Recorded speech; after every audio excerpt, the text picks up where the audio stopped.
Perspective is literally everything, and I will prove it. So, I grew up in extreme poverty, and the last several years since I've moved to Toronto, I'm constantly surrounded by old money, middle class, and wealthy people, a lot more frequently than I was growing up, even because even in my town, anybody that did have money, it was oil rig money, so it was all new money.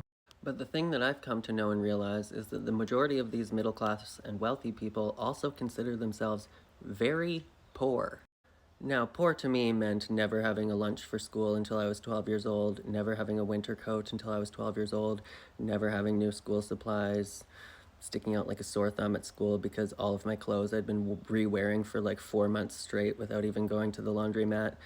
That's what poverty looks like. And when it comes to like being homeless or being in the lowest level of poverty, there is really no difference in your income a lot of the time. A lot of the time, people that are living on the streets just do not have the privilege of having a house over their head. But a lot of these people that are growing up on welfare or on disability, they have just as little income. Trust me, my dad would pick bottles for a living and we would help him pick bottles, and that would pay for all of our bills. So, because we couldn't even qualify for being on welfare or disability for most of my childhood.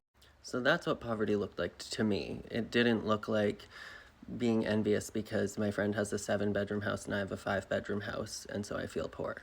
So perspective is quite literally everything. I don't feel poor in my current state. I make way less than middle class, and I consider myself prosperous and lucky and extremely wealthy in like all aspects of life. Perspective is everything. Everything else is an illusion.